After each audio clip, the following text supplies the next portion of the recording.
routing using a router on a stick as well, right? As through SVI, it is clear to all of you, right? See, in the switching, I am expecting basic switching is clear to you, like layer 2 forwarding. When I am saying switching, it means I am talking about layer 2 forwarding. Layer 2 forwarding means forwarding traffic based on layer 2 address, right? With the help of which table? With the help of MAC address table. And you know how switch build MAC address table. Switch learns source MAC address, and on the basis of destination address, it takes forwarding decision. That is basic switching. After that, layer 2 protocols like CDP, LLDP, DTP to configure trunking dynamically, VTP to propagate VLAN information, some features like VLAN, trunking, encapsulation protocol. So these are basic topics which we have covered till now in the switching. And today I will start a very important layer 2 protocol, right? The most important layer 2 protocol in entire switching, STP. Even I had given you the introduction few days before of STP, that why STP is required, like how loop can form in your LAN network. And loop is the most dangerous thing. It can reduce the performance, it can kill the performance. Most dangerous thing is loop, right? There are two types of loop, layer 2 and layer 3. Right now I'm talking about layer 2 loop.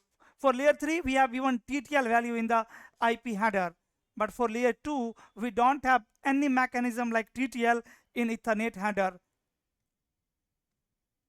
right? So if devices, layer 2 devices are forwarding traffic based on layer 2 address, they will be only checking Ethernet header, right? Your box like switch, access layer switch will never check IP header, never check TTL. So if there is loop at layer 2, loop will be for forever, right? There is no any mechanism through which automatically my devices can avoid layer 2 loop. Yes, my devices can automatically avoid layer 3 loop because we have a mechanism called TTL value in IP header. Understand one more basic scenario or setup of switching. Like, is my screen visible? Yes. Let's suppose you have some layer 2 switch, right? Let's suppose I have only one layer 2 switch. Let's make it simple. This is L2 switch. So can I create SVI here? Can I create SVI, switched virtual interface? No. No, you can only get one SVI, which is by default even there for management purpose, to access this switch remotely, VLAN 1, right? So now on layer 2 switch, on access layer switch, I have some users in different VLAN, VLAN 10. These two users are in VLAN 10 and some users are in VLAN 20. VLAN 20. So how I can make communication between VLAN 10 and 20 here if I don't have any multi-layer switch or layer 3 switch? If you have multi-layer switch, simply you can create SVI for VLAN 10, SVI for VLAN 20 on multi-layer switch. But what if you don't have any multi-layer switch here? You have directly L2 switch, and L2 switch is connected with your edge device router, right? NAT device. Many time in a small organization you will find this kind of setup. These two are VLAN 10, VLAN 10 and VLAN 20, and here is a router NAT device which is forwarding traffic between LAN and WAN. It is connected with internet. In this case, how VLAN 10 and 20 are going to communicate? Can I have SVI? No. Here I cannot create SVI. So even I had talked about router on a stick also. If you remember, I had told you about sub interface. If this is F0/0, then you can divide this one physical interface into multiple logical interface. Don't know why you guys are saying no, we have not talked, but I still remember we had seen division of this physical interface into multiple logical interface. This can be F0/0.10 or any number. This can be F0/0.20, any number. And here I can configure encapsulation protocol .1q for VLAN, .1q for VLAN 10. Now this interface F0/0.10 can understand .1q encapsulation, right?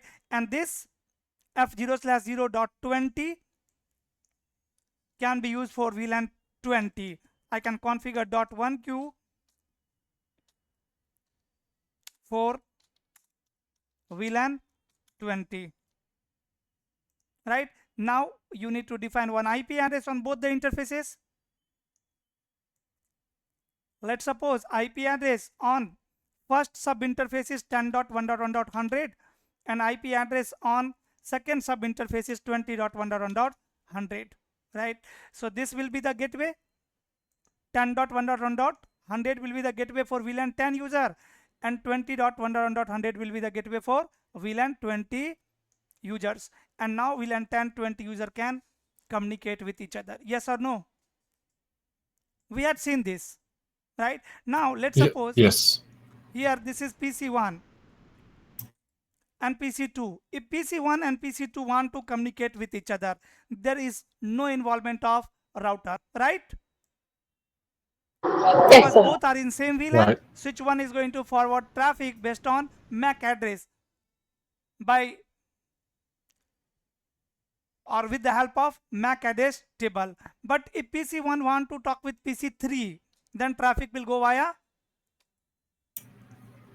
router, The sub interface right? router. Here on the switch, you have to configure this interface as a trunk interface. This interface will be trunk. If you will not forget to configure this port as a trunk port, then again communication will not work. VLAN 10, 20 user can't communicate, and many times you will be troubleshooting these kinds of issues. You will find that this port is access port. Sometime you will find that this port is trunk port, but encapsulation protocol is not .1q. Encapsulation protocol is ISL, which is the default one on the switch. In that case, you need to change encapsulation protocol. Getting my point? Yes. So now what will happen when PC1, let's suppose with IP 10.1 and gateway 10.100 want to talk with 20.1. What will be the packet flow? Port number 1, port number 2, port number 3, and port number 4. What will be the packet flow? In the MAC address table of switch, this is MAC address table of switch, and this is routing table of router. Switch 1, MAC address table to forward the traffic, and this is routing table of router 1. So in the MAC address table on port number 1, you will have one MAC address of PC1. Let's say PC1 only. I'm assuming this is MAC address of PC1. And in which VLAN? In which VLAN? VLAN 10. In VLAN 10. On port number 2, MAC address PC2. In which VLAN? 10 only. Right? On port number 3, PC3.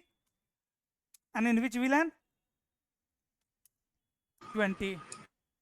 Correct? In the routing table of router, there will be two directly connected network. C means directly connected 10.1.1.0/24 on F0/0.10, and another C 20.1.1.0/24 F0/0.20. Correct? So if PC1 is going to ping PC2, source MAC PC1 MAC address, destination MAC PC2 MAC address, right? It will PC will forward traffic to switch 1. Switch 1 is going to learn source MAC, and then based on destination MAC it will take forwarding decision. But if PC1 is going to send traffic to PC3 20.1, then destination is in different subnet. PC will look up for gateway IP address. Gateway IP address is 10.100. It will resolve MAC address of gateway 10.100. So at layer 3, source IP 10.1, destination IP 20.1. At layer 2, source MAC address of PC1, destination MAC, gateway MAC address, right? So this time traffic is not for PC3 at layer 2. Traffic is for router at layer 2, correct? Correct. My switch is going to forward traffic from the trunk link, and whenever switch forward traffic from the trunk link, it will perform tagging. It will add the tag number, tag value with the help of .1q header and tag of VLAN 10, right? And here you can see your this sub interface f0/0.10 is handling .1q for VLAN 10 traffic, right? So this interface is going to receive this is only the gateway for VLAN 10 user. After that, you know, routing, like how router is going to forward the traffic. It will compare destination IP with routing table. It will find the exit interface f0/0.20. Exit interface is this interface, and this interface is encapsulating traffic for VLAN 20 by using .1q header. So when router will send traffic back from this interface, from this physical interface, it will add tag value of VLAN 20. And this time when switch 1 is going to receive traffic on the trunk link, it will check tag value is 20. It will forward traffic from port number 3. So this is simple packet flow. We have already discussed this in previous classes, right? Yes, we have. Another option is with the help of SVI MLS, multi-layer switch, and this is again so simple. Here you can create SVI. Let's suppose here I have created SVI for VLAN 10, SVI for VLAN 10 interface, VLAN 10, and this SVI interface is down. What can be the reason? If it is down, how you will troubleshoot it? What can be the reason why SVI interface can be down? First, we need to make up of physical interface. First, we have to create the VLAN first. VLAN might be missing. First of all, VLAN must be there in the VLAN database, right? Yes. If VLAN is there, you have verified the VLAN database and VLAN 10 is there. Then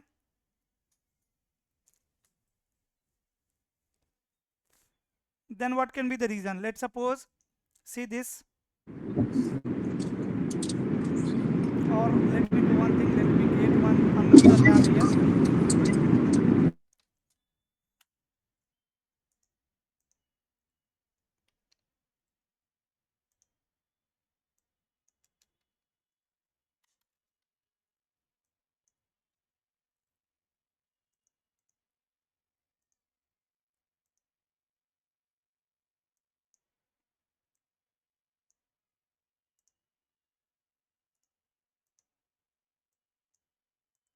See, on switch number 1, let me create one VLAN and SVI for that.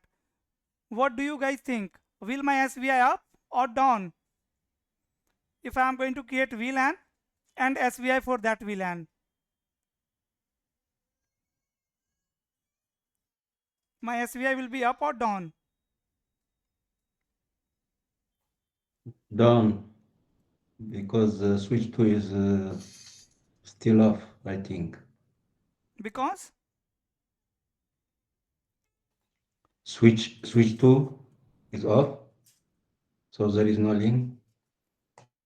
let me up switch 2 as well. It means now SVI should be up. Let's say VLAN 10 done, and interface VLAN 10 no shutdown. So IP interface brief. Your SVI is down. Why? Members needs to be in that VLAN. At least One. one member There might have to must be be. there in VLAN 10. Yeah, you have to have a port Right? in So that this VLAN. port is going to be trunk port, right? G0/0. Link between switches will be trunk. So once you will configure this port as a trunk port, automatically your SVI will come up, right? Because VLAN is already there in VLAN database, VLAN 10, right? State is even active, but SVI interface is down. So let me configure trunk through DTP protocol. How I can configure trunk? Switch port mode dynamic desirable and show interface trunk. Now this port is trunk port. Soon SVI interface will come up. So IP interface brief. These two are common reason, right? And many times you will be troubleshooting this issue in the production.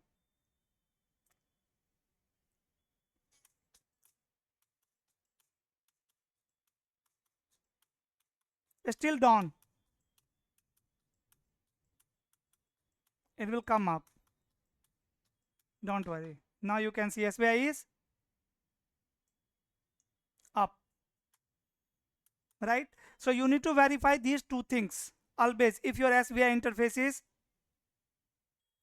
down, that trunk port or maybe any user is there in that VLAN.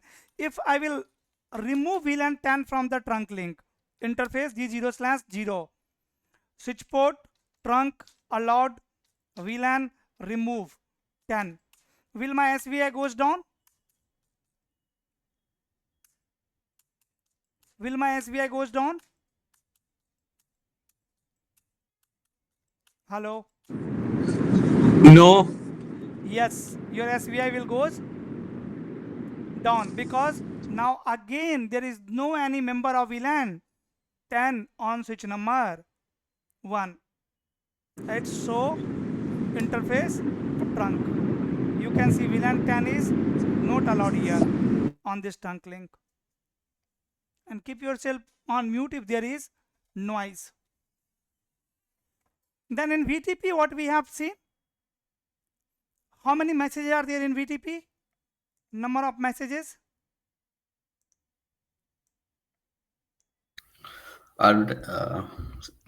Summary advertisement, subset advertisement, Summary and advertisement, subset advertisement, subset request, subset and request, and join.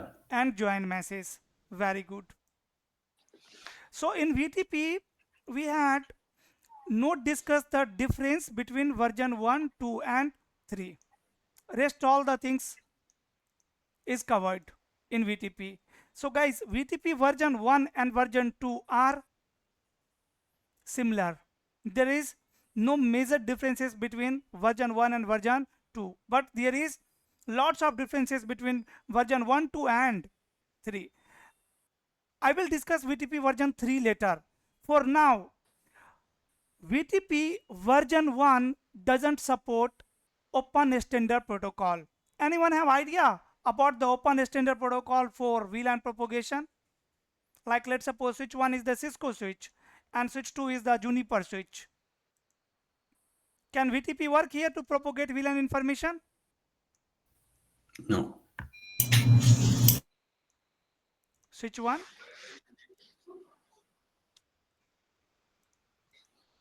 and switch 2. Switch 1 is a Cisco switch and this is non-Cisco switch, means any other vendor device. So on Cisco device you will configure VTP protocol and on non-Cisco device you will configure open standard protocol. Open standard protocol like GVRP. GVRP, anyone have idea about GVRP? Generic VLAN registration protocol. GVRP is an open external protocol similar like VTP used to propagate the VLAN information. So in this case, if you are running VTP version 1 here on switch number 1, then it will not work. You can't propagate VLAN information because VTP version 1 is not compatible with GVRP, and VTP version 2 is compatible with GVRP. Rest all the things are same in version 1 and version 2. One more version is there, that is VTP version 3. I will talk about VTP version 3 later, right? So if you have Cisco switches only, you can keep VTP version in 1, right? You can run VTP version 1, but if you have multi-vendor devices, then VTP version should be 2, and later you will understand the requirement of VTP version 3 as well.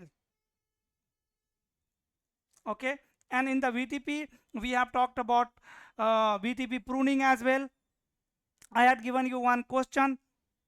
Tell me about VTP trap generation. Anyone have checked the answer like this question? Have you guys think about this question?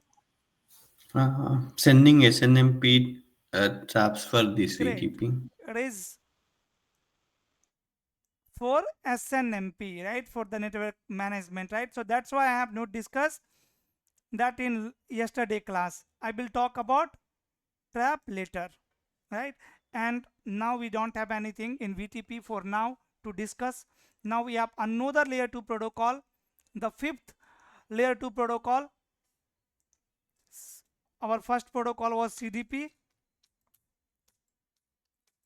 then DTP, then VTP, and now STP, the height of switching.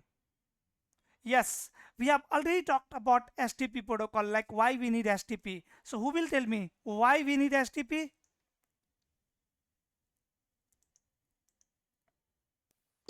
To avoid the loops.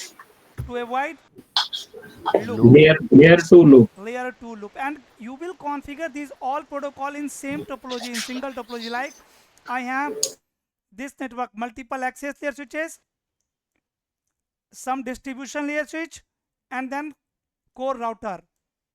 So VTP, DTP, STP, all the protocols will be running between switches. All these L2 protocols will be running between these switches. So how powerful loop can form in this scenario? When my access layer switches are connected with distribution switch, then can loop form. So if your physical topology is in loop, then definitely loop can form. So is my topology in loop, guys? D switch 1, D switch 2, access layer switch 1, access layer switch 2, and access layer switch 3. Is this topology in loop, physical topology? Yes, it is in loop. Here you can see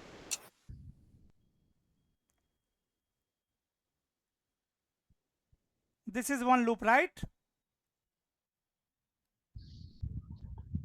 This is one loop. So your traffic Yes. can be moving in this path for lifetime.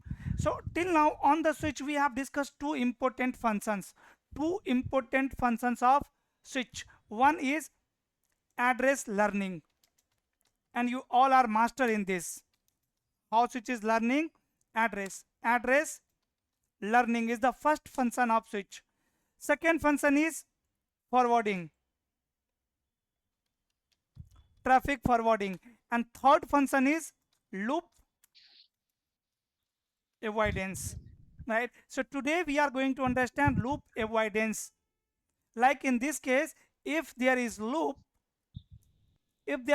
this loop, then how STP is going to create a loop free topology? This is your physical topology. You have connected the cable between these boxes, but you know STP is not going to use it. STP will create a loop free logical topology. This is my physical topology, and I will have some loop free topology here that is going to be logical topology. Maybe it can be like D switch 1, D switch 2, A switch 1, A switch 2, A switch 3.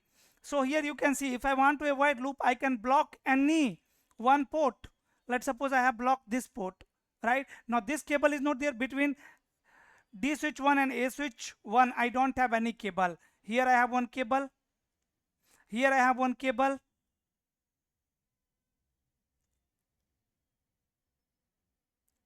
And here I have a cable. Is my topology in loop? Now tell me, can loop form here? No. No. So STP have just blocked this port. What you need to learn in STP, how STP is going to decide this port, that I am going to block this port. For that, some kind of election will happen behind the scene. We need to learn that election. Why we need to learn that election? So that we can control on this loop free topology. I don't want this loop free topology. Maybe I want this topology. Let's suppose like this. Here should be one link. Again you can see this is loop free topology, but this time another port is blocked. This time this port is blocked, not this port, right? So we need to understand this election so that we can control the loop free topology. Otherwise STP will give you loop free topology, you can't control if you don't know the STP. If you don't know STP, you have to use the default loop free topology which STP is going to give you, right? But in the enterprises you will have always requirement to create loop free logical topology. You will decide which path should carry the traffic, which path should be in standby. At the same time, how we can achieve load balancing as well as loop free topology, both. So we have multiple types of spanning tree protocol, right? First understand the basic of STP. In STP there are some terminology. Let me tell you about those terminology and we'll discuss all these terminology one by one. Like first STP terminology is STP, and in packet tracer I had also shown you the MAC flapping. If you remember, what is MAC flapping? When switch is learning same MAC address on multiple port, that is called MAC flapping. And why MAC flapping happens?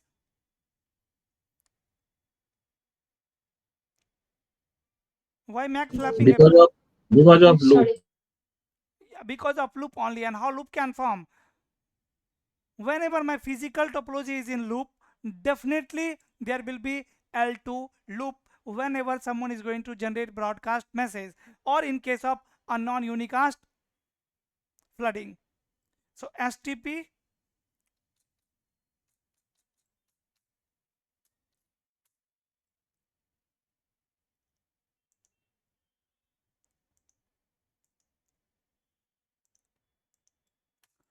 first we have root bridge. We'll see what is root bridge today. BPDU. BPDU is nothing but the hello message. I can say STP message, hello message of STP, BPDU. Third terminology is root port, and fourth terminology is designated port, and last one is alternate port, right? These are 5 terminology of spanning tree protocol. Let's understand these all one by one. STP stands for spanning tree protocol. Works at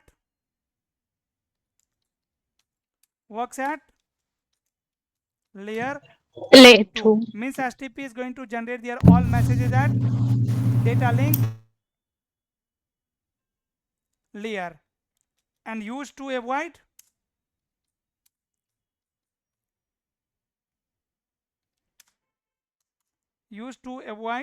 or Layer 2 loops. yes, used to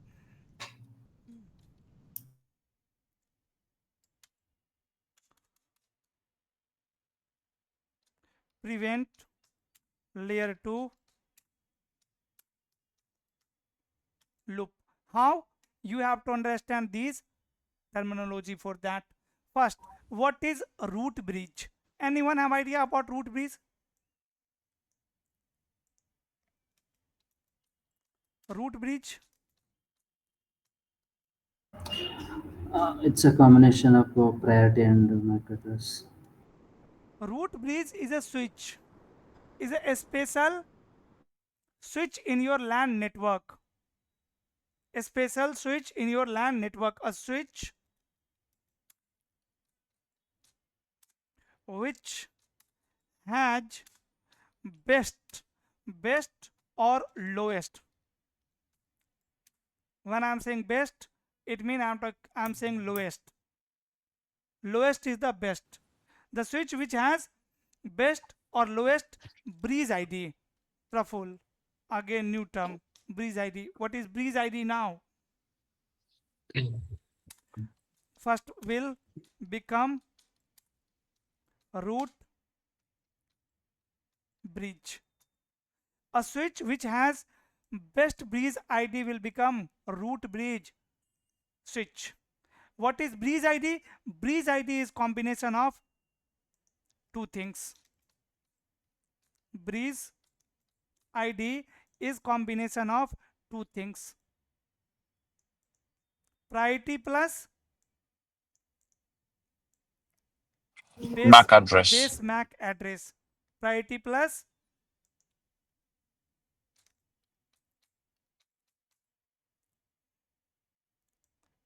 base MAC address of your switch. Base MAC address. You know all the switches has one base MAC address. What is the length of priority and what is the length of base MAC address? What is the length of MAC address? 6 bytes. 6 bytes. And what is the length of priority? Priority 2 is bytes. 2 bytes. 2 bytes. So what will be the range of priority? Like you know the range of MAC address, 12 times 0 to 12 times F. That is the range, right? So similarly, what is the range of priority? Priority is 2 bytes decimal value represented in decimal, right? So 0 to 2 power 16 is going to be my range. So 0 to 65535. This will be the range of my priority. And what is the default priority on switch? This is the range. You can configure 32,000 is half of 65, I think. Correct. 32,000 something. Correct. You can configure priority value from this range on the switch, and by default STP protocol is enabled. And what is the priority by default? 32768. Default priority is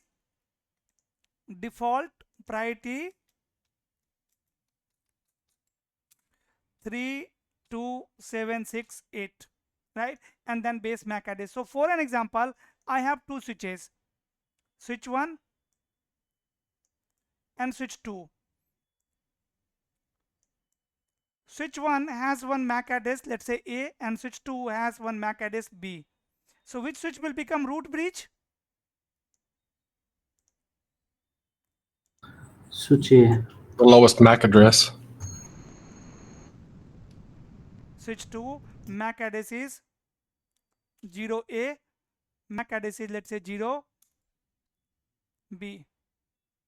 So tell me, see, before MAC address, it is going to check priority. If you don't have priority, then you can't control root bridge, right? Then always switch 2 will be what? Non-root bridge switch, and switch 1 will be root bridge switch, always and always. That's why here we have priority, so that we can control root bridge switch, right? By default priority on both the switches 32768, and here also 32768. So what will be the bridge ID of switch 1? 32768, 32768. Bridge ID of switch 1? breeze ID? 327680 no Breeze 08. ID of switch 1. 32 32768 plus 32768 0A, plus and breeze 08. ID Yeah. of switch 2. 32768 plus 0 B. Now you tell me which switch has best breeze ID or lowest breeze ID? Switch one, sir.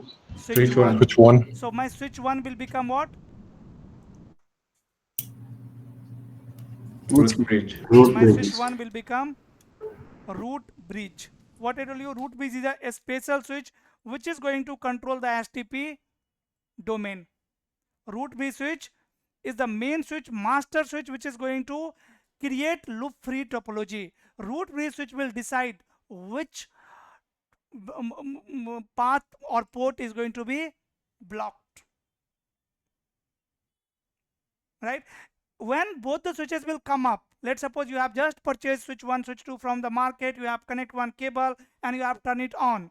So both switches will think I am the root bridge, but on switch number 2 will receive BPDU message from switch number 1 and find that switch 1 has lower bridge ID. Switch 2 will stop declaring themselves as root bridge switch.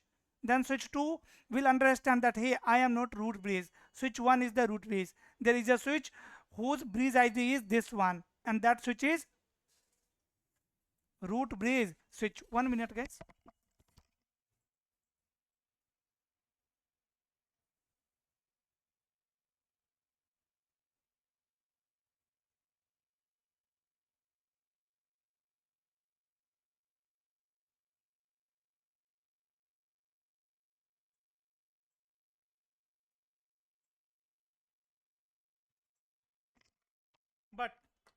But here I want switch 2 should be my root bridge. What I can do? If I want switch 2 should be my root bridge, We can You increase. can change the priority. can I change base MAC address? No. No. You can change the priority. So what happened? When switches come up, switches think I am the root bridge, and root bridge switch always send BPDU message, the hello message, right? What is the purpose of this BPDU message? Root bridge election, right? Whenever any switch will come up, it will start sending BPDU message for root bridge election, right? Both the switches are going to send BPDU.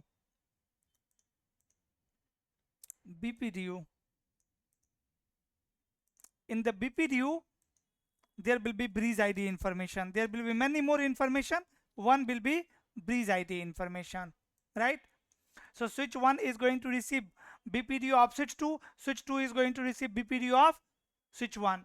On switch 2 will receive superior BPDU, best BPDU, lowest BPDU. It will stop sending BPDU. After that, it will not, switch number 2 will not send any BPDU to switch number 1, because now switch 2 knows that I am not root bridge. Only root bridge switch generate BPDU for now. Keep in mind this, right? Second thing, what is BPDU?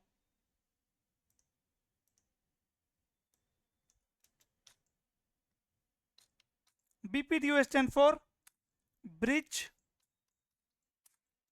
Protocol Data Unit, right?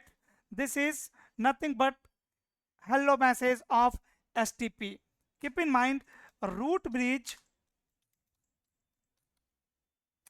always generates a hello message after every 2 seconds, and that message is called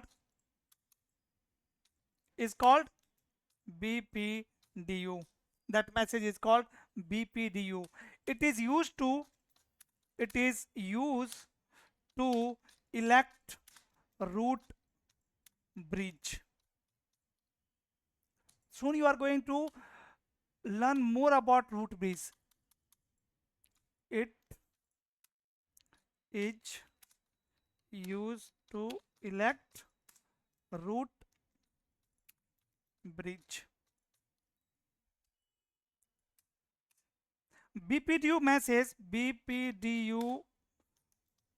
message contain bridge ID, and you know what is bridge ID now, and you know which switch will become root bridge switch with lowest bridge ID, right? And your BPDU already carry bridge ID.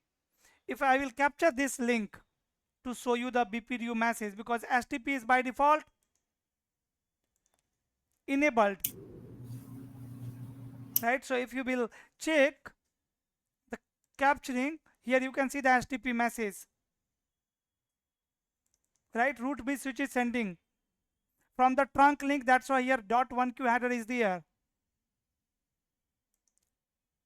This is trunk link or access link, because this is Ethernet header, not .1Q header. See, in the STP BPDU message, are you able to see bridge ID? I'm talking about this bridge ID. Why VLAN information is there? This one is nothing but VLAN. This one is VLAN information, right? Default priority is 32768, VLAN information, and then base MAC address.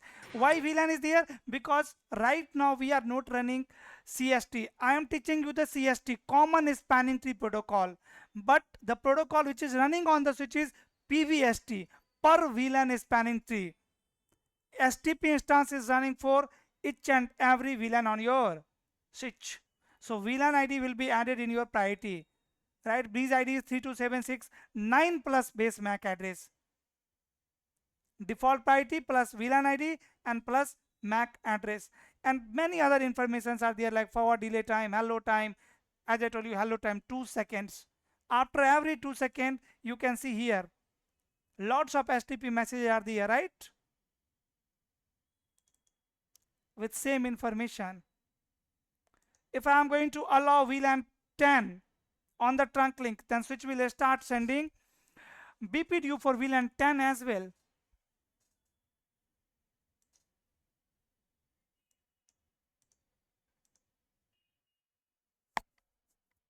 Right? So it contain bridge ID, and bridge ID is combination of base MAC address plus priority. There are two types of BPDU. I will talk about types of BPDU later, but for now, types of BPDU. So there are two types of BPDU.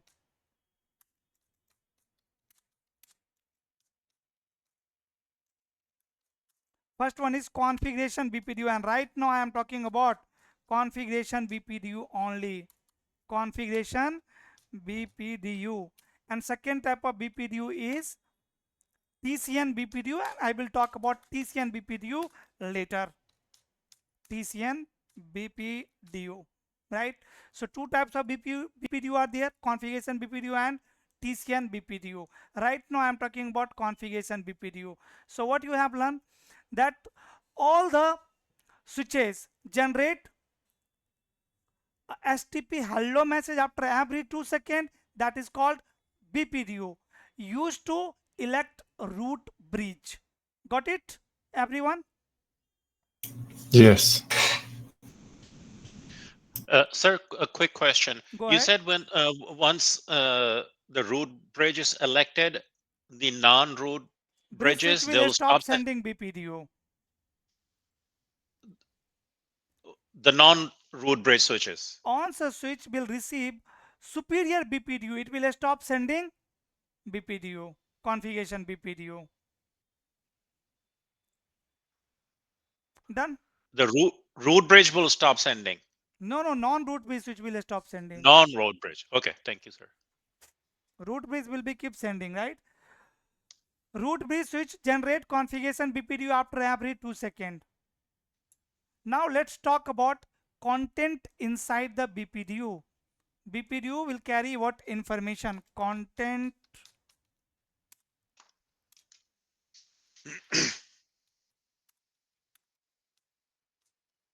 contents of BPDU. First, see here in the BPDU, protocol identifier, which identify the spanning tree protocol. Then version, STP version. This is rapid spanning tree 2. Then BPDU type, which type of BPDU it is, configuration BPDU or TCN BPDU. Then flag, 8 flags are there, and later we will learn these flags, right? Like you can see TC flag, right? Proposal flag in case of RSTP, because in CST, in common spanning tree protocol, we are not using these all flags, right? Acknowledgement flag not in use, forwarding flag not in use. These flags are not in use in CST. CST protocol is not running. Actually, on Cisco devices, CST is replaced by PBST. If you want to check which type of spanning tree protocol is running on my switch, then there is a command. So spanning tree summary. This command will give you the information of STP type. You can see switch is in rapid PVST mode, and right now we are learning CST, common spanning tree. When you will understand common spanning tree, then you will understand rapid PVST as well, rapid spanning tree protocol, right? So information is protocol identifier, protocol ID, then version, then types of BPDU,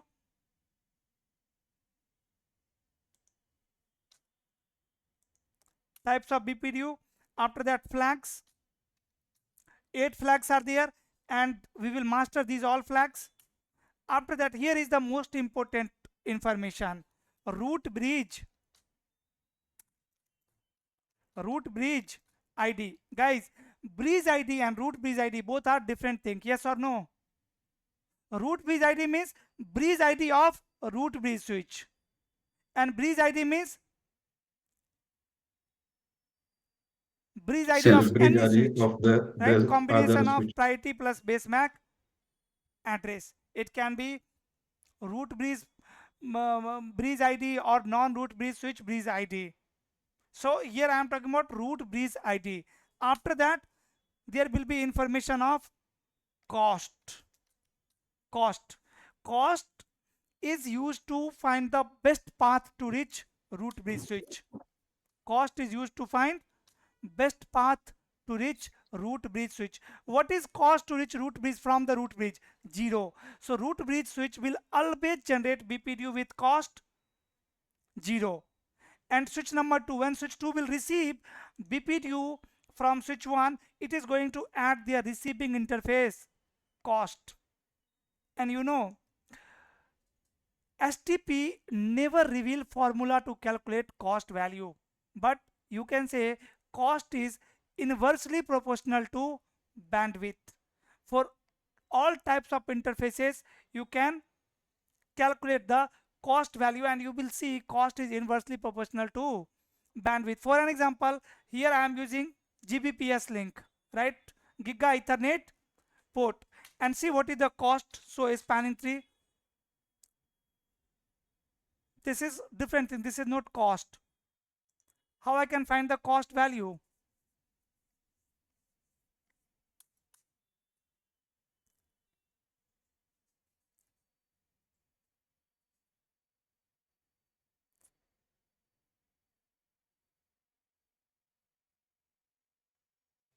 I think by the speed, no?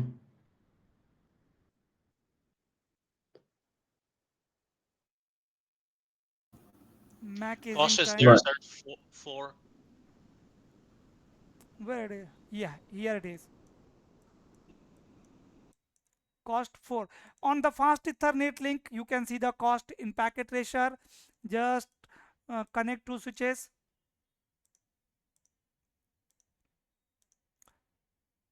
See, my port is not in blocking state because we have single link, right? My physical topology is not in loop.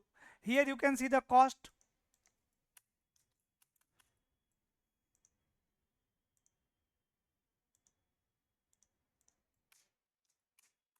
So a spanning tree. What is the cost value? 19. On fast Ethernet link, cost is 19. On Giga Ethernet link, cost is 4. 4. Similarly, on other types of interfaces, based on bandwidth, STP calculates cost value, which is inversely proportional. It is used to find best path to reach root bridge. For an example, okay, first of all, let me tell you the content of BPDU. After that, again, I will explain cost. I will tell you more about cost. For now, cost is 4 bytes or sometime 8 bytes decimal value used to find best path to reach root bridge. Lower cost will be always best. Lower cost will be always best. Like one example can be this one. Let's suppose I have one switch here. Switch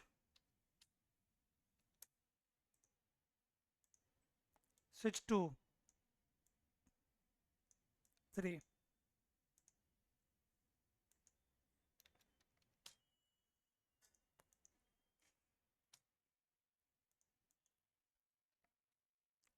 Right.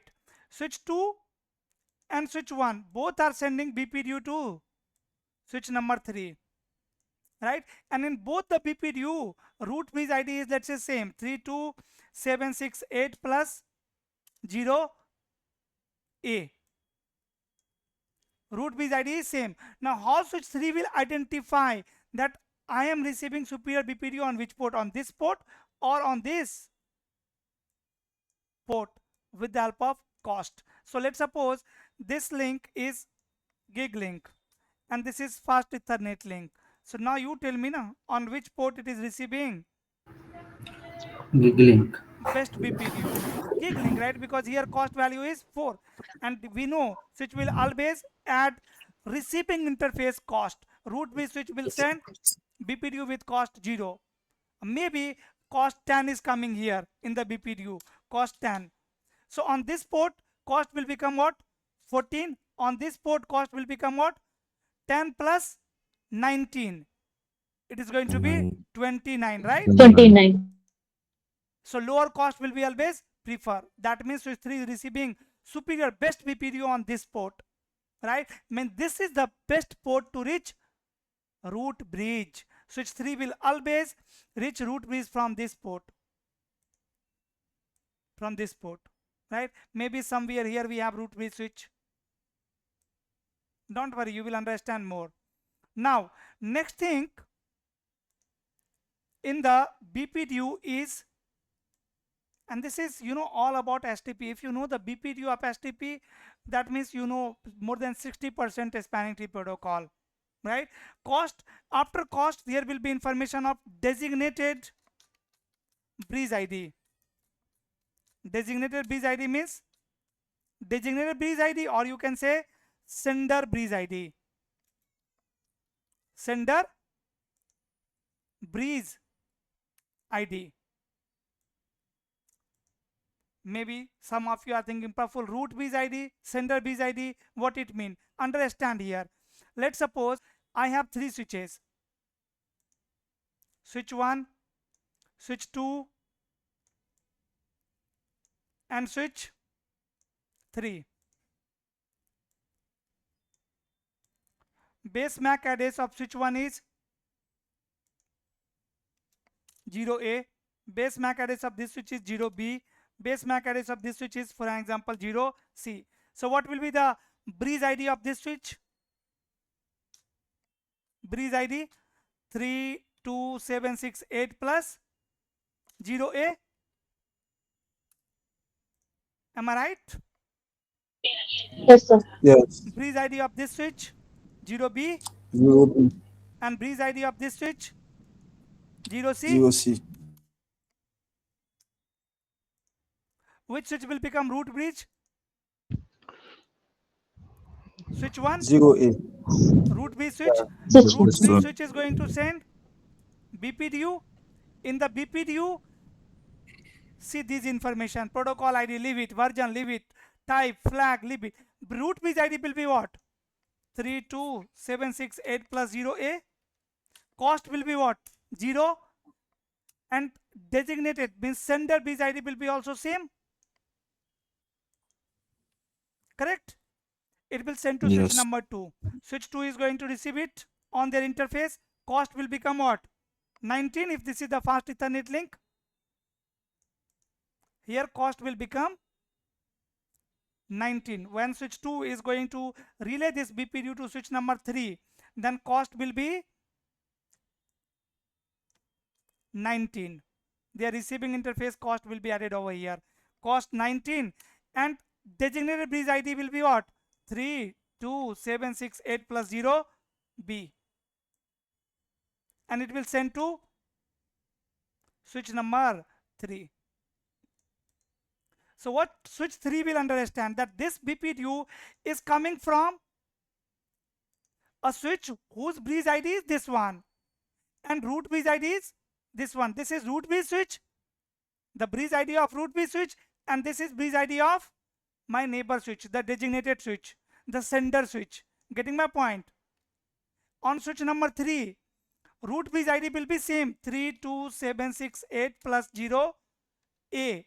Cost will be 38, and if this switch is going to send it to any other switch, then designated bridge ID is going to be 32768 plus 0 C, like this. Got it, guys? Yes. Now what will be other informations? After designated bridge ID, there will be information of designated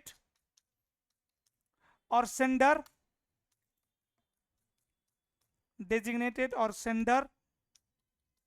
port ID.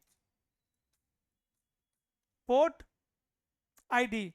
Here you can see the port ID. Port priority plus interface ID is called port ID, STP port ID. After that there will be some timer information like hello time. You have seen that in the capturing. Message time, messages, message, hello time, forward delay time. So max age timer default is 20 second. Then there will be information of forward delay timer, which is by default 15 second, right? You will understand these all things later. And message age, right? This information will be the hello time, hello timer, which is 2 second by default, 2 second, right? So one BPDU is going to carry these all information, and with the help of this information, root bridge election happens. First thing is root bridge election, right? For that, only switch is going to check root bridge ID, right? When two switches will come up for the first time, switch 1 and switch 2, first time these two switches come up, what will happen? Both the switches will think I am the root bridge. See, switch 1 or switch 1 MAC address 0A, switch 2 MAC address 0B. Their bridge ID is 32768 plus 0A. Their bridge ID is 32768 plus 0B. When this port will come up, both switches will think I am the root bridge. Both switches are going to send BPDU. In the BPDU of switch 1, breeze ID will be, root breeze ID will be what? Root breeze ID. Root breeze ID, can I write like this? Root breeze ID 32768 plus 0A, cost value 0, and designated breeze ID, sender breeze ID same, 32768 plus 0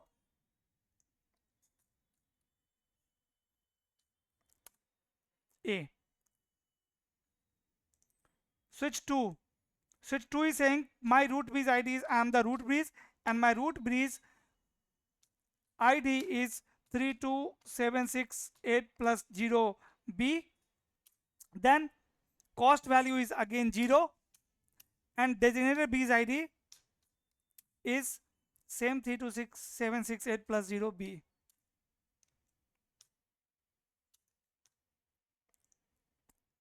Right? So see, both the switches are thinking I am the root breeze, but what will happen when switch 2 is going to receive BPDU of switch 1? You can see which BPDU is superior BPDU, guys. Switch one, sir. Switch 1 has superior BPDU, right? The best BPDU. So on switch 2 will receive switch 1 BPDU, it is going to change root breeze ID in their BPDU, right? Maybe this switch is connected with any another switch here, so it will be sending BPDU to that switch, right?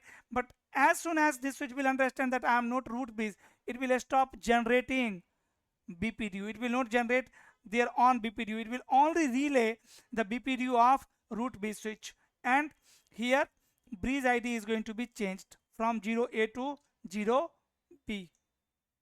That here my root breeze is not 32768 plus 0B, it's 32768 plus 0A, right? See, root breeze is common in both the switches. It means both the switches are in same STP domain. Okay, so always keep in mind, root breeze switch always generate BPDU with cost value 0, and receiving interface will be adding STP cost, right? Ask me if anything is not clear here in the BPDU content. And here cost also will update, right? Cost in switch B. Yes, cost will become 19 for fast Ethernet link.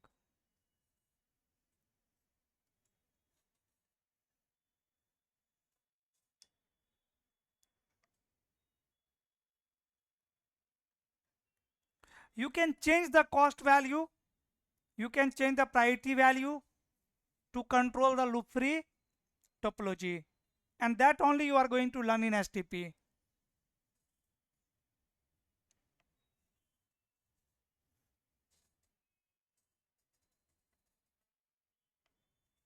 So what is the use of port ID? For best path selection. To find the best port, let's suppose cost is same. I have two switch 1 and switch 2, and two links are there. Two link 0A and 0B. Which switch will become root bridge? Switch 1. Switch 1 will send BPDU from both the port. Switch 2 need to identify that where I am receiving superior BPDU, on which port. Port number 1, port number 2. Tell me on which port switch 2 is receiving superior BPDU, best BPDU. Because root bridge ID is going to be same, 32768 plus 0A here also, and in the on port number 2 as well. Cost value will be 0 same, or receiving interface cost 19 only. Designated bridge ID is also going to be same, 32768 plus 0A only in both the BPDU. Then how it will identify the superior BPDU? Now it is going to check sender port ID. It is going to check sender port ID. So in this BPDU, sender designated port ID is going to be 128.1 for port number 1. And here in the lower port, it is going to be 128.2. Right? So now you can tell me switch 2 is receiving superior BPDU on which port? Port number 1. 1.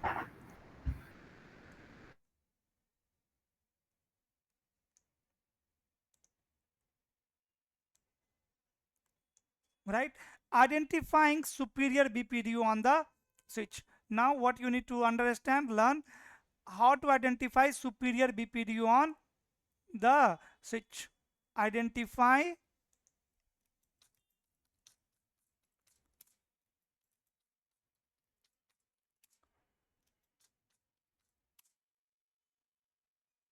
superior BPDU. If you can identify the superior BPDU, you can create loop free topology very easily. Let's suppose this is the switch and this switch is receiving BPDU on 2 port.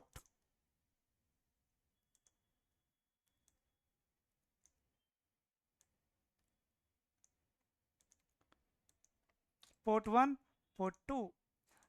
To identify superior BPDU, first of all, switch is going to check root bridge ID, right? Let's suppose here in this BPDU root bridge ID is 32768 plus 0A, and in this BPDU root bridge ID is 32768 plus 0B.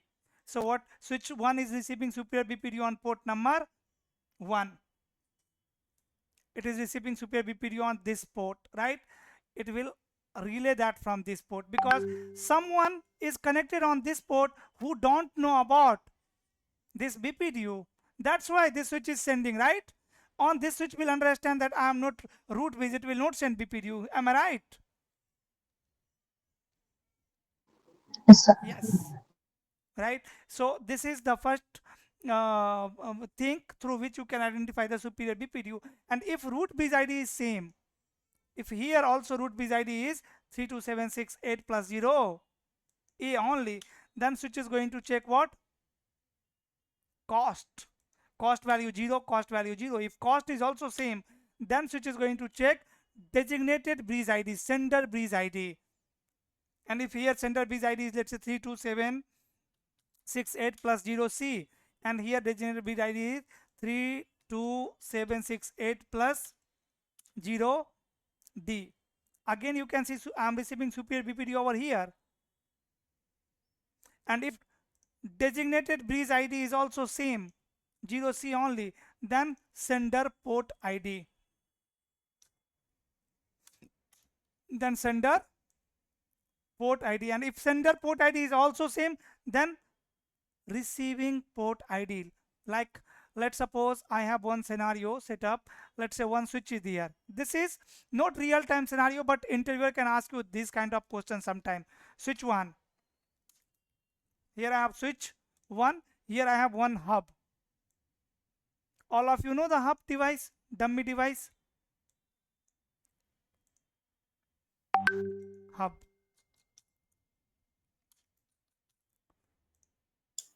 And here I have switch number 2. See, here I have one link and here I have two link. So will STP work on a hub? No. STP hub don't have memory, right? STP is running between switch 1 and switch 2 only.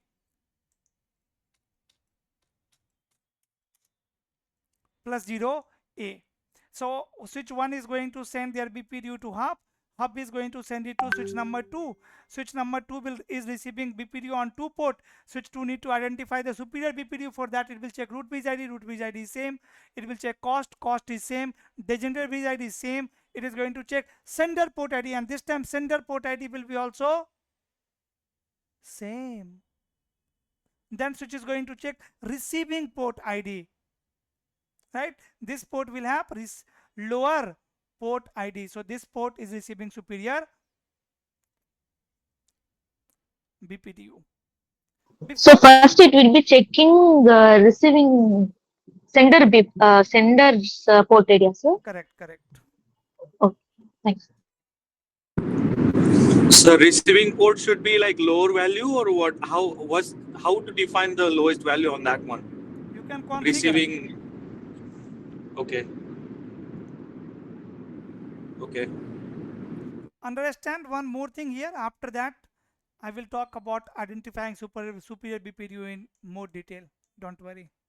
Switch 1, switch 2, switch 3. Understand the basic function of or basic working of STP protocol. Even when we are using ST access, ST WAN, VXLAN, and all other modern technologies, overlay technologies, but still STP is a very important protocol, right? Your all overlay technologies runs on underlay, the core base network, right? And if there is loop in your underlay, all overlay will goes down, right? So STP is still required. Let's suppose these three switches are connected like this. This is port ID,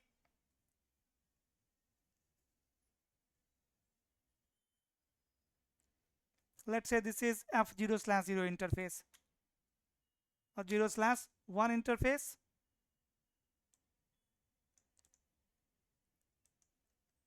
F0/1, F0/2, F0/1, and switch 3 may be connected with another switch as well, right? Doesn't matter. Here loop will not form, but STP is running by default, right? You can disable STP, it will not cause any issue, right? When your physical topology is not in loop. Here I am assuming MAC address is 0A, MAC address is 0B, and MAC address is 0C. So my switch 1 is root B switch, and their bridge ID is 32768 plus 0A. Bridge ID of switch 2 is 32768 plus 0B, and bridge ID of switch 3 is 32768 plus 0C. My switch number 1 is going to generate a BPDU.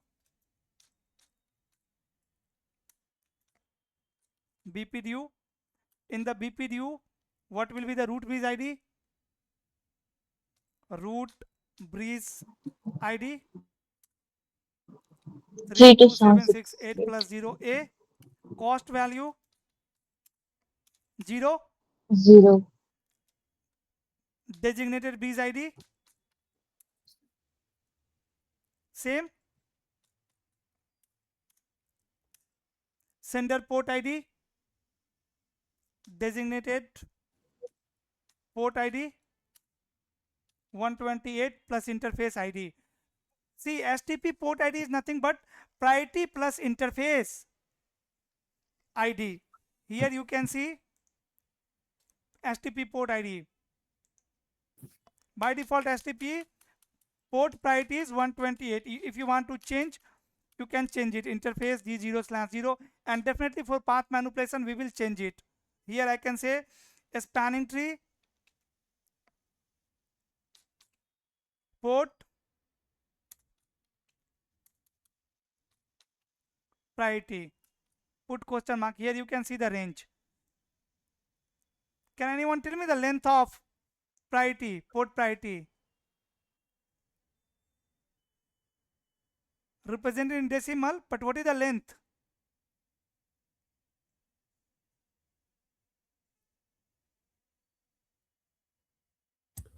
8 bits. 8 bits. 7 bits, sir? 7 bits. Great. Right. Similarly, you can also change the cost value, cost, and then question mark. Here you can configure cost in this range. We will use these things in path manipulation, right? For now, I want you to understand the basic function of a spanning tree protocol. This is how root bridge switch has generated their BPDU. And now it is going to send it to their neighbor switch, to switch number 2. Switch number 2 is going to learn root bridge ID, that okay, this is my bridge ID and my root bridge ID is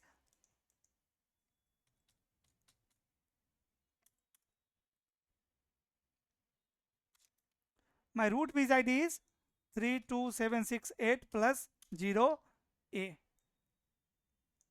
And now switch number 2 need to forward this BPDU to switch number 3, but it will change the cost and cost value degenerate bridge ID, because now switch 2 is sending to switch number 3. So bridge ID will be switch 2, degenerate bridge ID will be switch 2 bridge ID. So in the BPDU at switch number 2, BPDU at switch number 2 will have what root bridge ID? Root bridge ID 32768 plus 0A. Cost will be what? Their receiving interface cost will be added here. What is the cost for fast Ethernet link? 19. 19. And designated bridge ID will be what? 0B. 0B. And designated port ID, sender port ID 128.2. Let's suppose F for F0/0.2. Similar like this. Here somehow STP calculated the port ID. This is port ID. You can see port number 1. G0/0 got what port ID? 128.1. Port number 1. 0/1 got .2, .3 like this. Okay. Now switch number 2 is going to send it to switch number 3. When switch 3 will receive this BPDU, switch 3 is going to learn what? Root bridge ID. Root bridge ID is 32768 plus 0A. This is my root bridge. And if switch 3 is connected with another switch 4, it is going to relay that BPDU, but it will change degenerate bridge ID and cost value and port ID. So root bridge ID will remain same. BPDU root bridge ID is same. 32768 plus 0A. Cost will become what?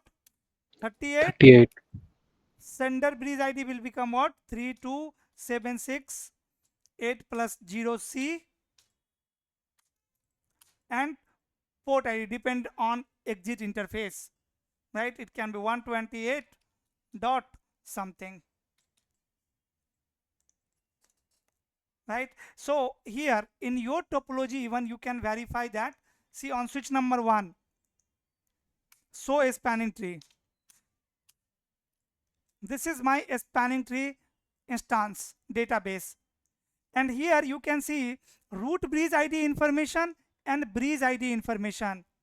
Root bridge ID information and bridge ID information. If both are same, that means this switch is root bridge, right? You can see priority and MAC address. Both are same, right? That's why this switch is the root bridge switch. But on switch number 2, if you will check STP database or STP instance, then see here, so a spanning tree. What it's saying? Root bridge is, here is the root bridge information 32769, and this is the MAC address. But my bridge ID is different. Is it same or different? Same. That's why it is saying what? I'm the root bridge. That means what? There is some issue between switch 1 and switch 2. Yes or no, guys? Yes. Yeah. Both switches are saying I am the root bridge. What can be the reason? Maybe the switches are not able to exchange the BPDU. if switch are not able to access the BPDU, then both switches will think I am the boss. Root bridge. I am the root bridge. Because if switch 2 will not receive superior BPDU, it means it is root bridge. So why? Let's troubleshoot it. So interface trunk. There is no any trunk link. This is access port. G0/0 is the access port, and on switch number 1, so interface trunk. I don't have any trunk link here. So interface G0/0 switch port. Sir, I have one question. Go ahead. We are talking about spanning trees for prevent loops, but here in these three switches, there could be any loop. No, Is there any loop? we I are don't. understanding how STP works. Okay. Without looping, we can understand it? Yes. Okay. Later I will come on that topology, access layer and distribution layer switch topology. Right. So why switches are not able to access the BPDU? So interface G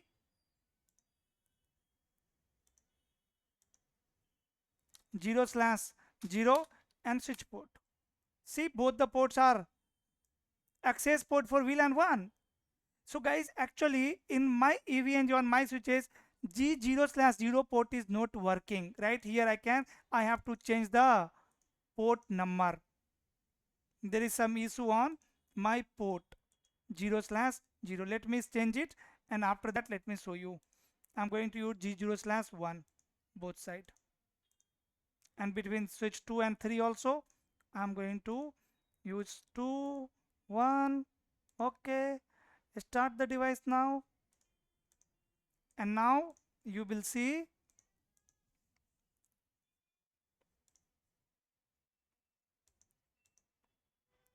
now. Let me access switch number 2, and let me show you. Are both switch root bridge, or there is only one root bridge switch and rest all are non-root bridge switch? There should be one root bridge switch, rest all should be non-root bridge switch. Let me access it. So a spanning tree. Is it still saying I am the root bridge? Check, is bridge ID and root bridge ID both are same or different? Different. It's different. Right. So who is the root bridge? Root bridge is the switch whose MAC address is this one, correct? Yeah. That is my switch 1, I think. Let me access it. So spanning tree, here you can see this switch is the root bridge, and here is the address. Right. On switch number 3 also you will find same output. So spanning tree, you can see who is the root bridge, this one. Right. So switch 1 is the root bridge for switch number 2, switch number 3, and here you can see cost to reach root bridge. What is cost to reach root bridge from switch number 3? 8. How? 4 is the cost. 4 cost added on switch number 2 and 4 added on switch number 3. On switch number 2, what will be the cost to reach root bridge, guys? 4. Because it's gigabit. Yes. Sir, you said for BPDU message, it has to be a trunk link? No, I didn't say that. It can be access or trunk, right? Link between switches must be configured as trunk. Link between switches. Yes, because it is going to carry traffic of multiple VLAN. But it doesn't mean if link is accessed, then STP will not work, or it cannot send the BPDU. Right now we have access port only.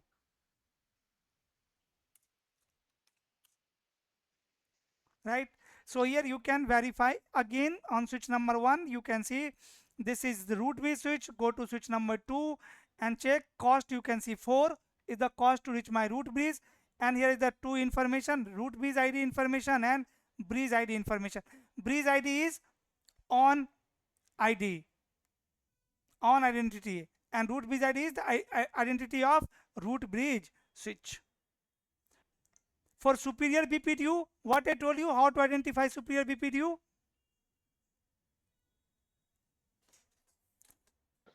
See, Lowest bridge ID, sir? 1 minute. Switch 1, it is receiving BPDU on 2 port.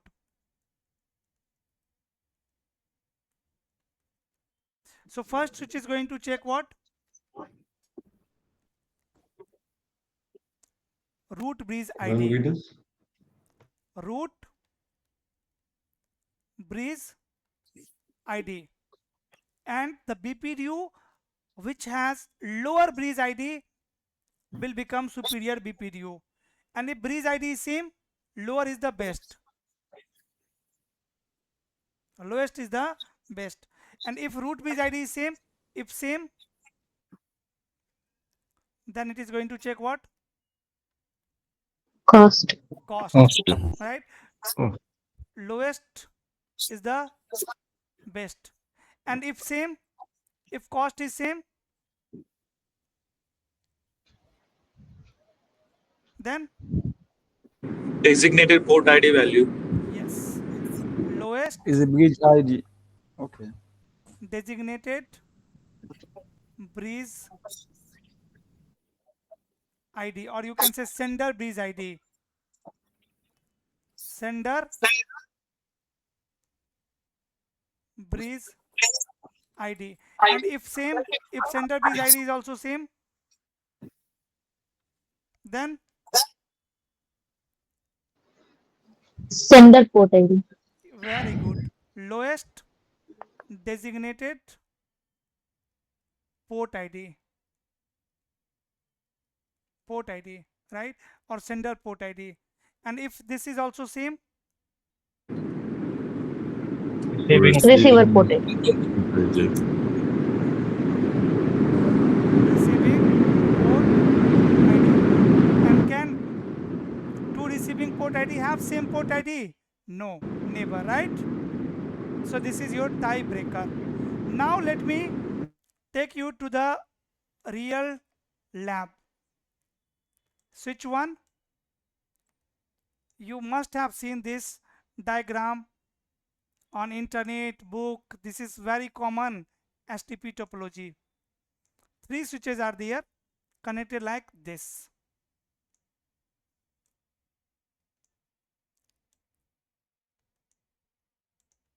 Switch 1,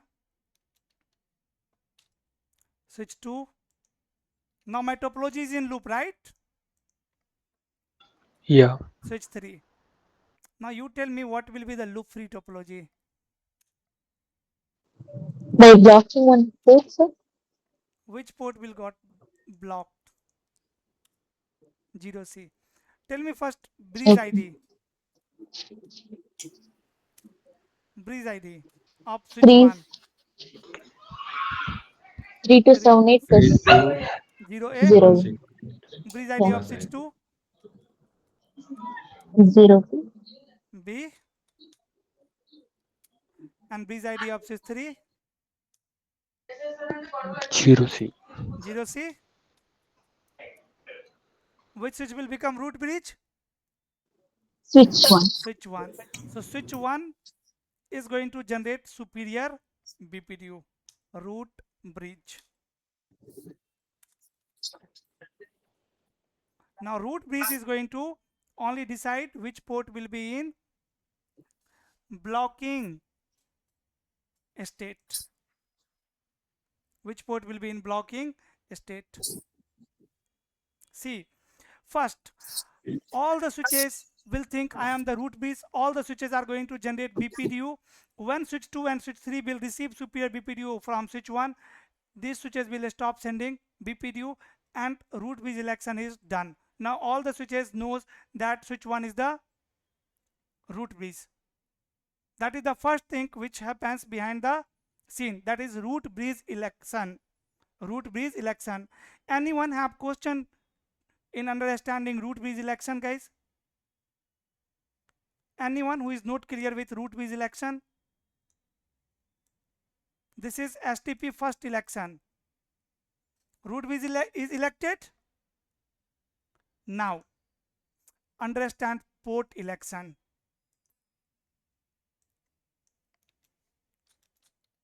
Port election. First types of port in STP is root port. Root port. What is root port? A port which receives superior BPDU is called root port. A port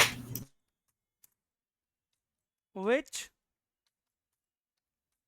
receives superior BPDU is called root port. All the switches will only have one root port. Root port is the best port to reach root bridge switch. Right?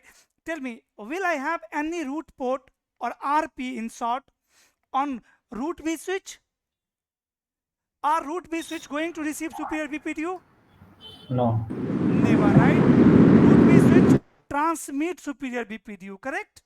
Non-root bridge switch is going to receive superior BPDU, switch number 2 and switch number 3. So first thing which you need to understand or learn in the STP is root port election on all the non-root bridge switch. You need to find root port on switch number 2 and on switch number 3. Let's suppose this link is 0/1, 0/1, sorry, 0/2 and 0/ let's say 3 port link. Now switch number 2 is receiving BPDU over here also and here also, correct? You tell me switch 2 is receiving superior BPDU on which port? Port 1. 0/1. Tell me switch 2 is receiving superior BPDU on which port? On 0/1 or on 0/3? 0/1. Why? Because it has less cost. Very good, right? In both BPDU, root bridge ID is same, 32768 plus 0 A. 32768 plus 0 A. Cost value over here is 0. Cost value over here is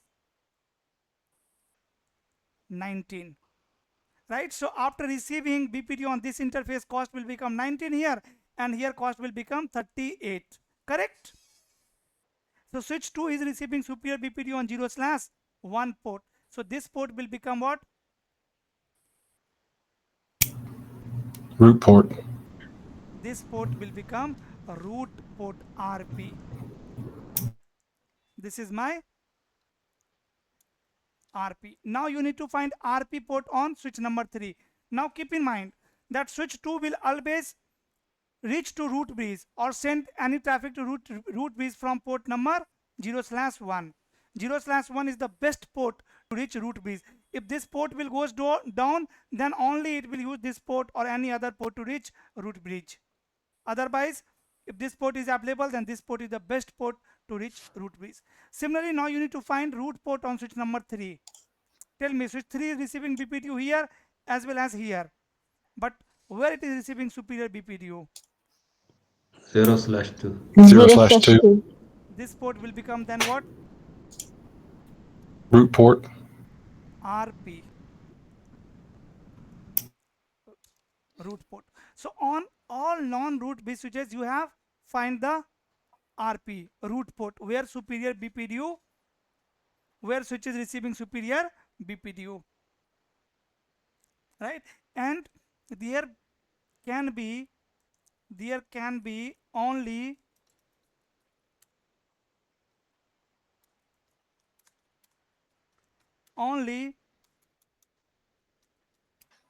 one RP on all non-root bridge switches. Yes or no?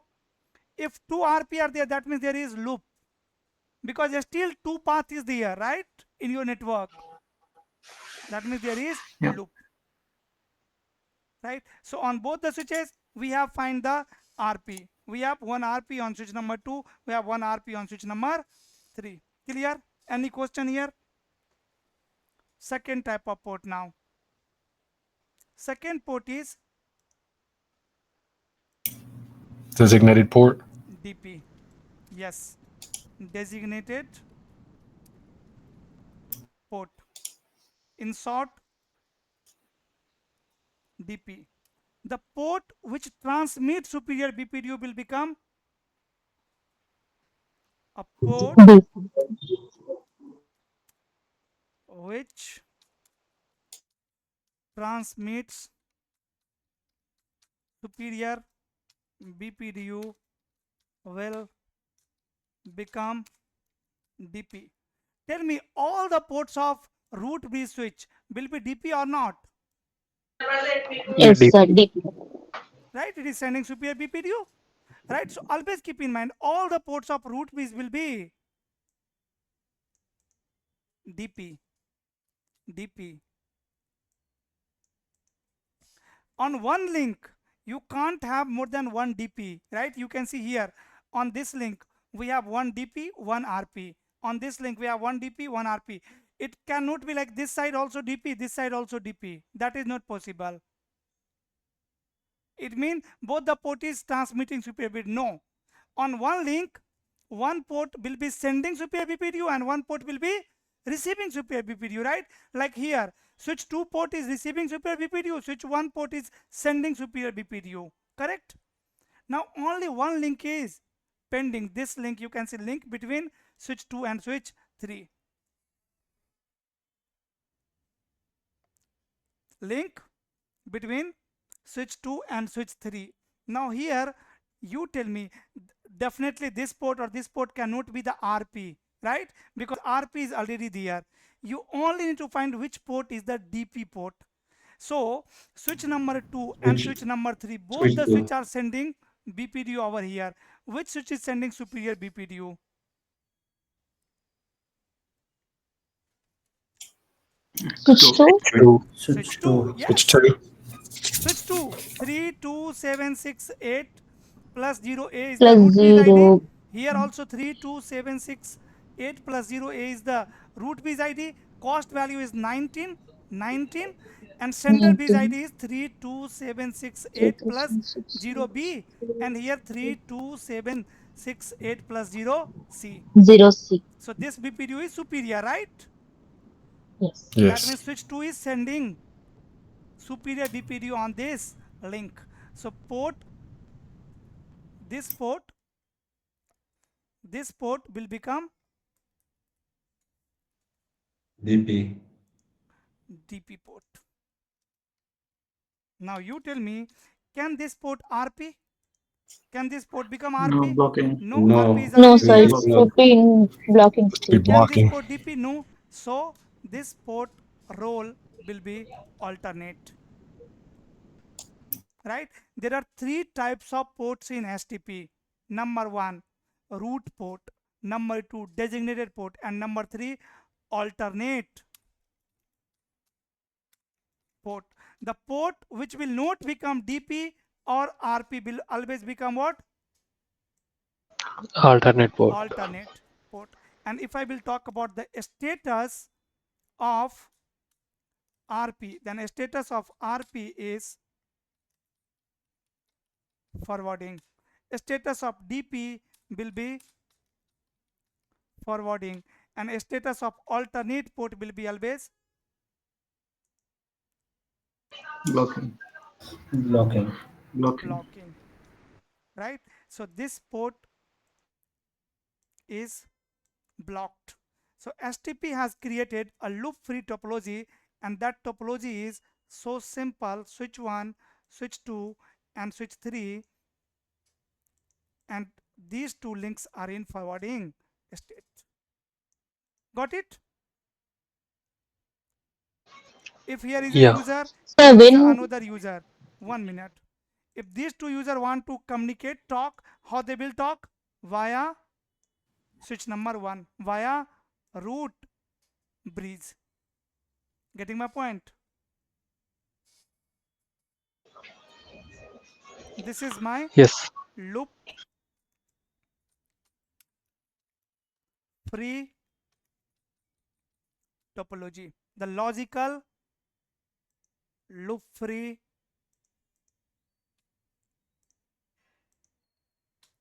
topology. Yes. Now please ask. So when will alternate port be used? Like when it take place? Whenever your RP or DP port will goes down, if this link will goes down, what will happen? Now switch 2 is not receiving superior BPD on this port, on port number 1. So the BPDU which is coming over here will become superior BPDU. So this port will become RP. This port will become Yes. DP. Okay, got it. Otherwise, your all traffic will be going through this path only, And here interviewer can ask you that STP is creating this loop free topology, but I want you to create this loop free topology. How you can do that? How many of you can design this loop free topology, guys? By manipulating, not by manipulating the root bridge. You can't change root bridge. Root bridge will be switch 1 only. By using cost, can you create this loop free topology here? Yes, we can. Definitely yes, right? Definitely yes. By changing cost value, you can create this loop free topology. Now, another scenario. Distribution switch 1. Distribution switch 2, or let me give you simple topology first. 3, 4. Let's suppose these switches are connected like this.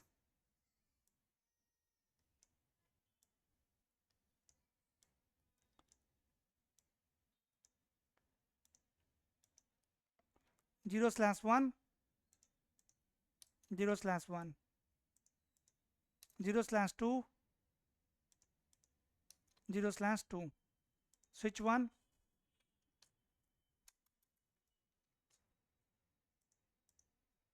switch 2,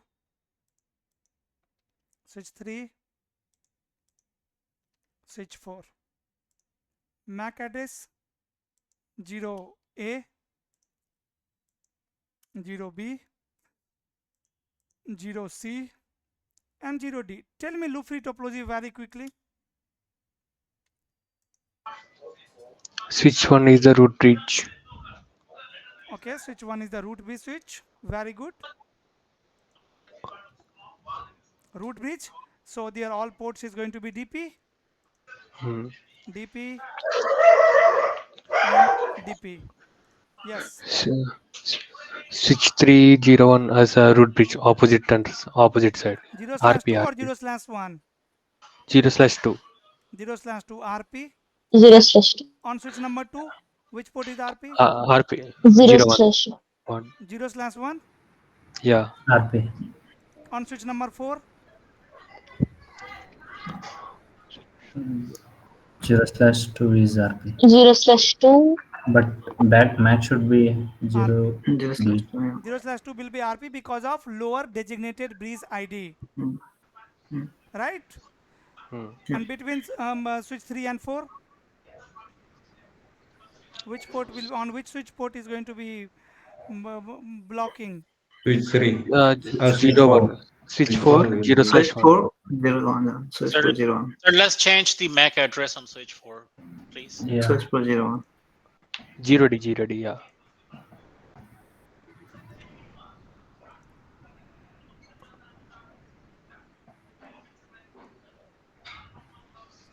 Zero D. So this port will be your DP port, and this port will be your Alternate port. Alternate port. right? So my loop free topology is switch 1, switch 2, switch 3, switch 4.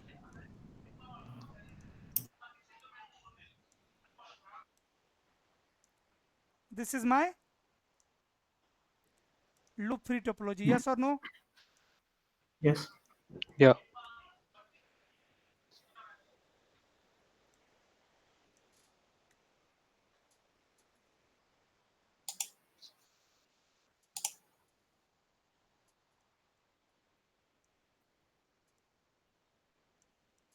Again, MAC address is same. Base MAC address 0A, 0B, 0C and 0D. Switch 1, switch 2,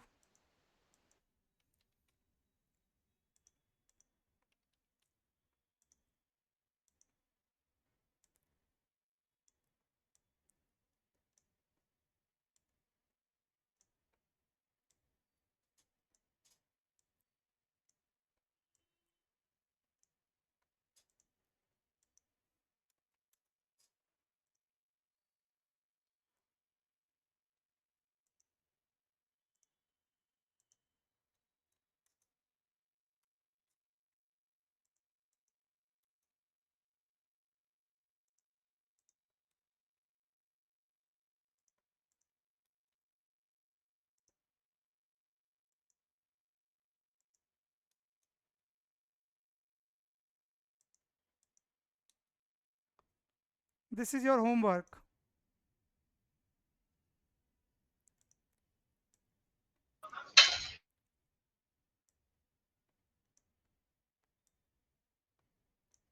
These two are your homework.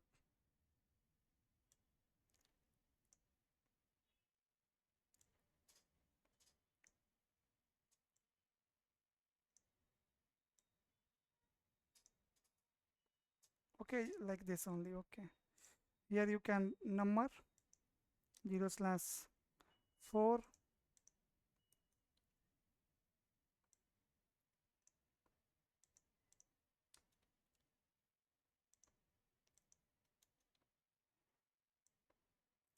Okay, here in these two topology you need to create loop free topology. Tomorrow I will ask you loop free topology in topology 1 and topology 2. You can take a screenshot of it.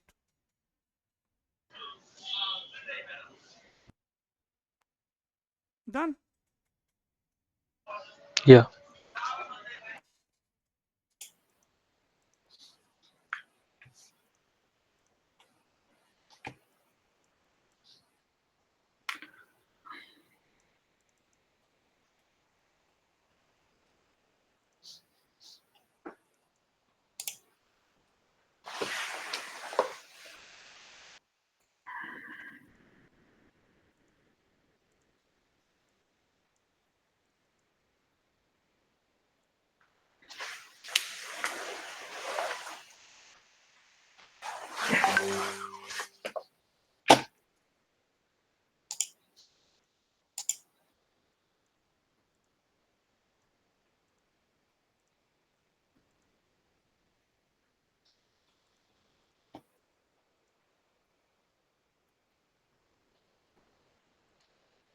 So what you guys can do, see, like this you can design the topology in your PKT, and after that you can create loop free topology, and then you can verify that your loop free topology is same or not. Here if I will give you the MAC address of all the switches, how many of you can tell me the loop free topology? Switch 1.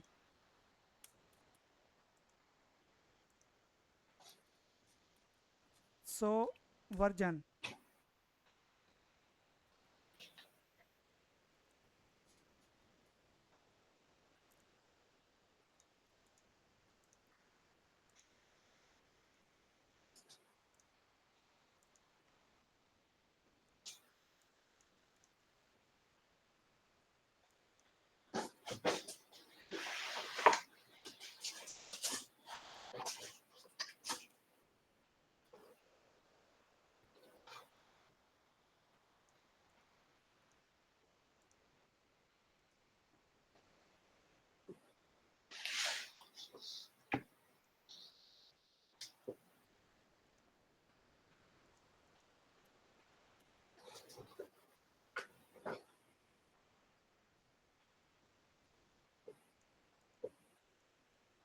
Yes.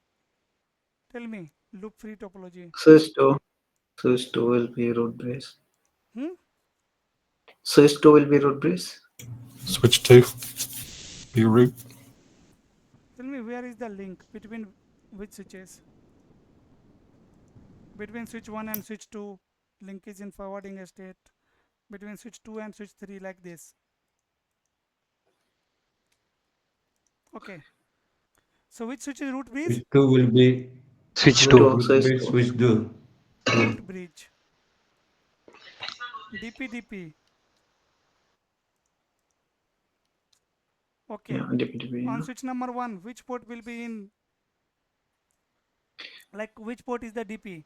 0/1 or 0/2? 0/2. 0/2 RP. 0/1. 0/1 RP. 0/1 is the RP. Right. RP, yeah. No, yeah, RP. On switch 3, 0/1. 1 is the This is RP. 1 RP. And Yeah. on this link between switch 1 and switch 3, Switch 1 will be designated. Switch 1, Switch Switch 3 1 will be DP. RP. DP. Switch 2 DP. Switch 1 is alternative, I think. DP, yeah. and this Switch one 3 is alternate. Alternative. So let's verify. Go to switch 1.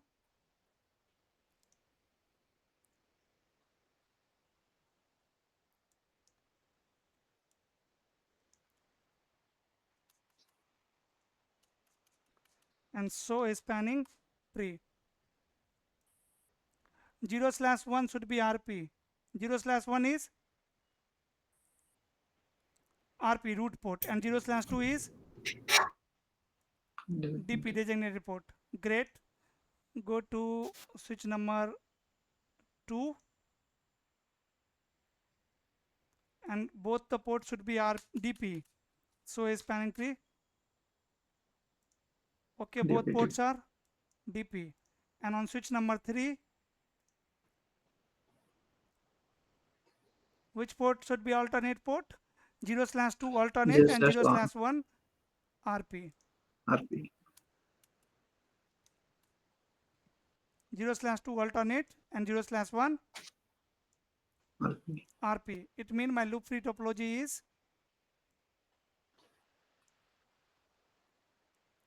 this one, right? Yeah. So this way, design topology in PKT first, create your own loop free topology, and after that verify it. It should be same. Practice until and unless you are not able to create loop free topology. This is so important.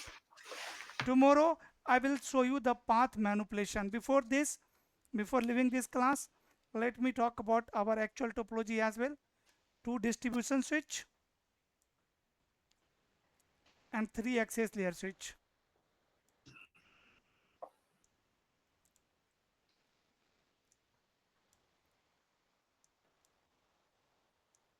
Will we have class tomorrow or Monday?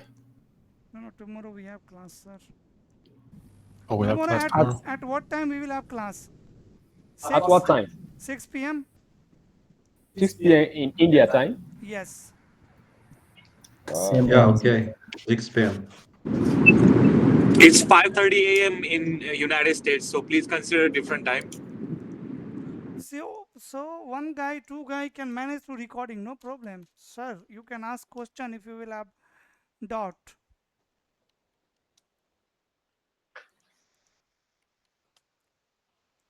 For majority of people, it is okay. I think 6 to 7:30. Yeah, fine. Yes. 0/1, 0/2, and 0/3.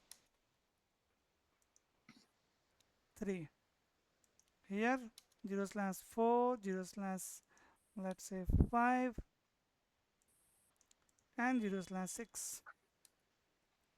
Yes. Here, who can tell me the loop free topology? MAC address is like this: 0A,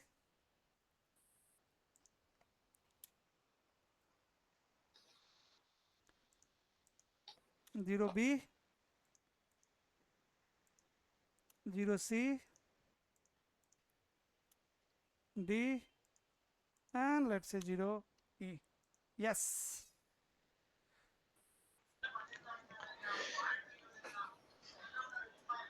I'm looking for loop free topology. This switch 1 is going to be my root bridge. All ports of root bridge switch will be DP, right? Yeah. Yeah. Right. Yes. DP, DP, and DP. And what I told you, how to find loop free topology? First find RP on all non-root bridge switches. So on D switch 2, tell me which port will be the RP port. RP04. Oh.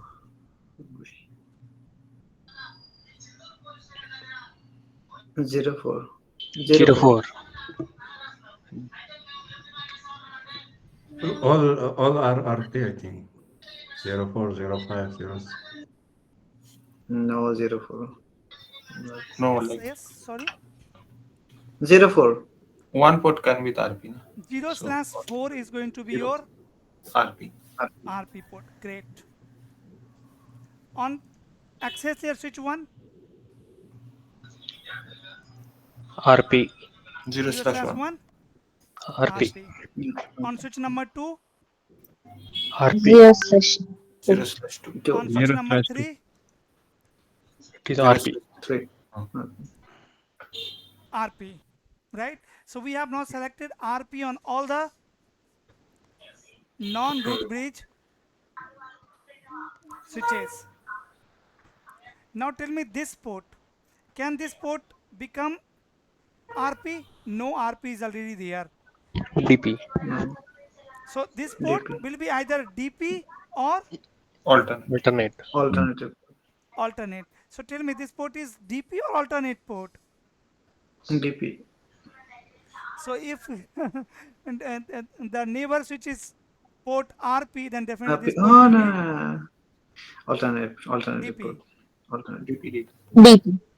DP port. On switch number 2, this port. On this link, see, there is no RP, no DP. On this link, Alternate port. this port will be alternate? No. DP.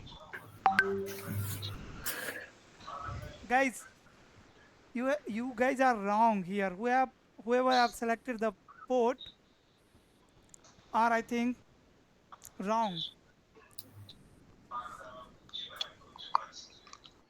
Here, I'm talking about here. This port. This port is not going to be RP. Which port it is? Okay, switch 2 and D switch 2 and access layer switch 2 both are sending BPDU on this link. Which switch is sending superior BPDU?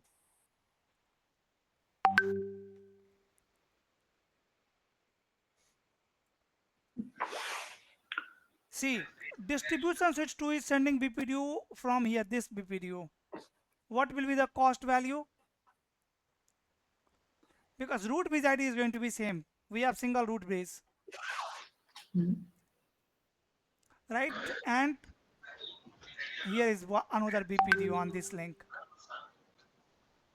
So which BPDU is superior? Before checking sender bridge ID or designated bridge ID, we have cost, right? So cost value in this BPDU will be lower in this BPDU, correct? So this port is going to be 19. Designated port. Similarly, this port is going to be designated port, right? That means this port is alternate port. This port is also alternate port. Is there any remaining port? No. So what is loop free topology? Loop free topology: D switch 1, D switch 2, access switch 1, access switch 2, access switch 3. Here I have link. Yes, here I have link. Here I have link. Yes, here I have link. On switch number 2, here I have one link, but I don't have any link between access layer switch 2 and distribution layer switch 2. Here we have one link, right? This is my loop free topology, right? Yeah. Can loop form Yeah. here? No, loop cannot form No. in this scenario, right? So this way you can calculate or find loop free topology. And here, if you want to manipulate the topology, like this is your loop free topology. This is your loop free topology, but you want another loop free topology. Let's suppose this one. This and this link should be in forwarding state, not the default one. You can try to manipulate the path as well by using cost and port priority. We'll see that tomorrow in tomorrow class. Okay, hope the basic of STP is clear to all of you, like root bridge election, port election, and creating loop free topology and identifying superior BPDU. Yes or no? Yes, sir. Yeah. Yes. We have STP port state as well. Like many times you have seen, the port is taking 30 seconds to come in forwarding state. Tomorrow we'll discuss that as well. After that, most important thing is topology change. How STP is going to behave whenever any port will goes down, right? The forwarding port will goes down. That in that case your TCN BPDU will comes in picture. Till now we have not talked about TCN BPDU, right? That is topology change. So our tomorrow class is based on path manipulation and some other concepts of spanning tree protocol like STP states, topology change, and then we'll talk about types of spanning tree protocol where you will learn PVST, RPVST, and MST. If anyone have any question in this basic of STP, please ask.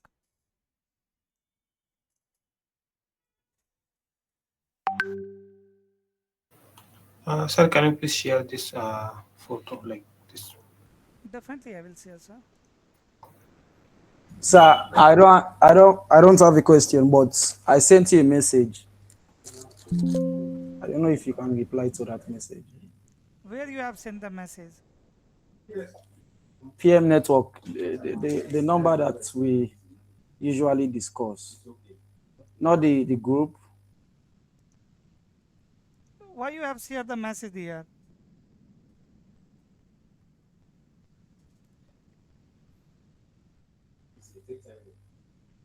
I'm not able to see any message. PM networking November.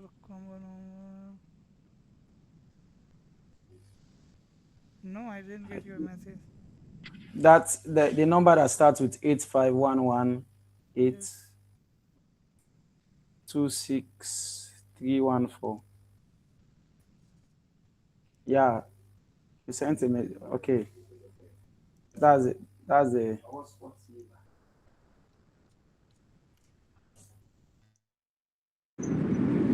I have a question. Go ahead. This is nothing related to STP, but if you tell me on EVNG when I'm pushing any configuration through devices, when I'm closing the lab and I'm reopening it, I'm losing all my configuration. Do you know any reason why it's happening?